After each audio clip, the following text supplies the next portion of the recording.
Assalamu alaikum, dear students. Hopefully, you are all fine.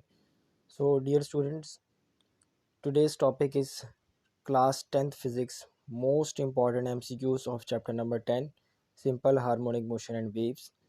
I'm your instructor, Mr. Nabi Rahman. So, dear students, these MCQs are too much important for all board exams, especially your stand-ups exam and pre-boards of every school. So, let's move towards the slide.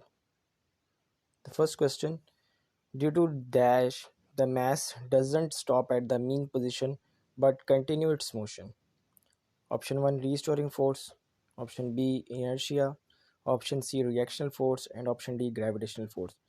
So students आपसे question ये पूछा गया है इनमें से कौन सी ऐसी चीज़ है, कौन सा ऐसा फैक्टर है जिसकी वजह से मैस जो है, motion of mass simple pendulum के केस में वो स्टॉप नहीं होती मीन पोजीशन पे बट कंटिन्यू चलती रहती है. So students the right answer is restoring force. Now the next MCQs: when a body attached with spring has no displacement from its mean position, this position of a body is called. यानी अगर कोई body हमने simple pendulum case में attach की हुई है और वो मीन पोजीशन पे, आपको पता है कि जब मीन पोजीशन से किसी भी एक्सट्रीम पोजीशन की तरफ मूव करेगी तो वो डिस्प्लेस होगी, कुछ ना कुछ डिस्प्लेसमेंट गेन करेगी. अब जब वो मीन पोजीशन पे है, उसका डिस्प्लेसमेंट ज़ीरो है, तो उसका जो एक्चुअल पोजीशन है वो क्या होगी. सो उस पोजीशन के ऊपर क्या वो एक्सट्रीम पोजीशन पे होगा, या वो बिटवीन एंड एक्सट्रीम पोजीशन पे होगा, या स्लाइटली एट मीन पोजीशन होगा, या लास्ट ऑप्शन एक्विलिब्रियम पोजीशन होगी. सो स्टूडेंट्स इसका राइट आंसर है द एक्विलिब्रियम पोजीशन, यानी कि जो किसी भी ऑब्जेक्ट की मीन पोजीशन है उसको हम एक्विलिब्रियम पोजीशन कह सकते हैं बिकॉज उस पर वहाँ पे जो डिस्प्लेसमेंट है वो ज़ीरो है. Now the third MCQ is in mass spring system. When a mass reaches at the mean position, the magnitude of restoring force. Again mean position से related MCQs है. जब ऑब्जेक्ट जो है मीन पोजीशन पे होगा, mass attach to the string pendulum के case में, तो उस टाइम उसकी रीस्टोरिंग फोर्स का क्या बिहेवियर होगा. आइदर ये F/2 होगी, यानी कि रीस्टोरिंग फोर्स हाफ होगी, या इक्वल टू अप्लाइड फोर्स जितनी आपने अप्लाई की है, या ज़ीरो होगी, या नन ऑफ दीज होगी. सो student the right answer is zero. Mean position के ऊपर रीस्टोरिंग फोर्स का जो बिहेवियर होता है वो इक्वल टू ज़ीरो होता है. Now the fourth one: the disturbance produce in water is transferred. अब वाटर वेव्स के केस में आपको पता है कि अगर वेव जो है वो प्रोड्यूस होगी तो उसमें कैसे वो उसका बिहेवियर होगा. Opposite to the wave direction, parallel to wave direction, perpendicular to the wave direction, none of these. So the right answer is perpendicular to the wave direction. ये आपकी बुक की एक्टिविटी भी है जिसमें आपको बताया गया कि एक टब था जिसमें हमने वाटर को फिल किया, फिर हमने पेंसिल से अप एंड डाउन फोर्स जो है वो अप्लाई की थी, तो उससे वेव प्रोड्यूस हुई थी.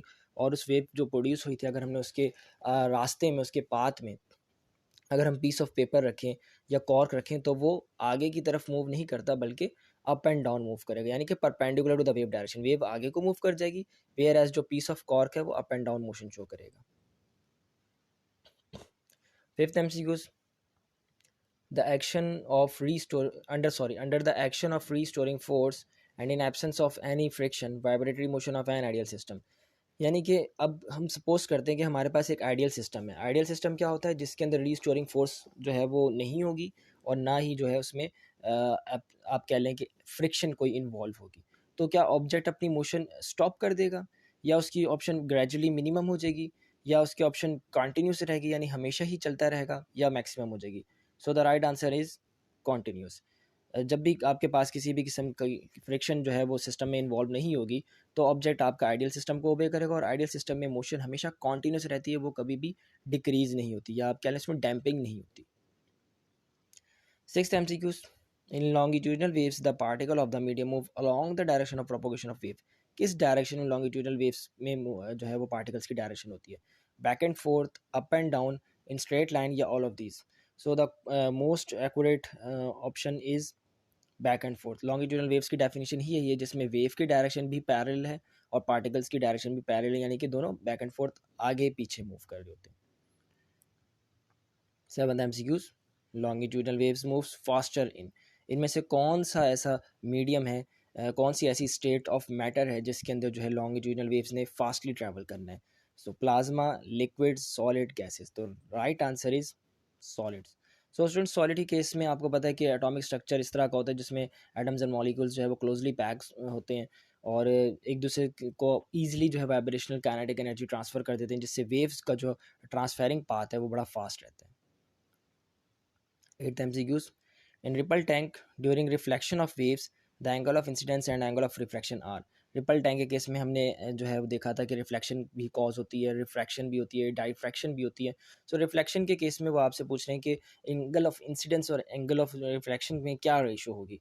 इधर ये परपेंडिकुलर होंगे, इक्वल होंगे, या एक स्मॉल होगा या मैक्सिमम होगा। सो student the right answer is equal. जितना एंगल ऑफ इंसिडेंस उतना एंगल ऑफ रिफ्लेक्शन। ये रिफ्लेक्शन ऑफ वेव की कंडीशन भी है जो आप चैप्टर नंबर 12 ऑप्टिक्स में भी पढ़ चुके हैं। The ninth MCQs, when water waves enter in the region of shallow water their wavelength. जब आपको पता है रिपल टैंक में दो तरह के रीजन बन रहे होते हैं। जब एक रीजन से दूसरे रीजन में जब वेव्स एंटर होती है तो उसकी वेवलेंथ पे क्या इम्पैक्ट आएगा। ये अनचेंज होगी, डिक्रीज होगी, इंक्रीज होगी या not affected.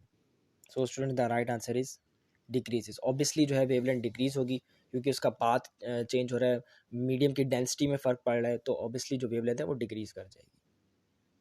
Last MCQ, for diffraction the wavelength of the wave must be dash to the slits या कॉर्नर डिस्टेंस। अब स्टूडेंट इस क्वेश्चन को समझने के लिए आप डायग्राम पे फोकस करें। डायग्राम में आपको डायफ्रैक्शन का फिनोमेना नज़र आ रहा है और डायफ्रैक्शन के फिनोमेना में जहाँ पे आपको एरोज नज़र आ रही हैं, बेसिकली स्लिट्स के साथ वो लग रही हैं। तो हमने वेव के पाथ के बिटवीन जो है हमने दो स्लिट्स रखी हुई है। अब दो स्लिट्स के बिटवीन आपको कुछ ना कुछ डिस्टेंस नज़र आ रहा है। सो स्टूडेंट्स, डायफ्रैक्शन की कंडीशन आपसे पूछी जा रही है कि डायफ्रैक्शन कब होगी। जब जो वेव की वेवलेंथ जो है, दोनों के डायफ्रैक्शन की जो पाथ्स हैं, दोनों जो कॉर्नर्स हैं, उनके डिस्टेंस के कंपैरेटिवली इक्वल हो, या वेव का जो है वेवलेंथ ज़्यादा हो इन दोनों के डिस्टेंस के बिटवीन, या दोनों ही हो, ऑप्शन ए एंड बी, या इनसे स्मॉल होनी चाहिए। So student the right answer is option A and B, यानी ऑप्शन सी इसका राइट आंसर है। डायफ्रैक्शन के लिए याद रखिएगा स्टूडेंट्स, ये कंडीशन होती है कि जो वेवलेंथ जो कि डायफ्रैक्शन के पाथ में आ रही है, जो आपने कॉर्नर या स्लिट्स रखी हुई है, उन स्लिट्स के बिटवीन जो डिस्टेंस है, वो डिस्टेंस जो है वो सबसे पहले हम देखेंगे वो कितना है। और वेवलेंथ जो वहाँ से पास कर रही है, या तो उस वेवलेंथ का जो डिस्टेंस है, वेवलेंथ की जो वेवलेंथ है वो उस डिस्टेंस से क्या होनी चाहिए, ज़्यादा होनी चाहिए, इन दोनों के दरमियान जो डिस्टेंस है उससे ज़्यादा होनी चाहिए, या उसके कंपैरेटिवली इक्वल होनी चाहिए। अगर कम होगी, वेवलेंथ कम होगी, डिस्टेंस की जो लेंथ है वो ज़्यादा होगी, तो आपके पास डायफ्रैक्शन नहीं होगी। सो स्टूडेंट्स, ये आपके टोटल 10 MCQs थे, most important MCQs from chapter number 10 simple harmonic motion and waves. I hope कि आपने इसे ईजिली अंडरस्टैंड किया होगा। Still any type of confusion you may ask. Thank you so much.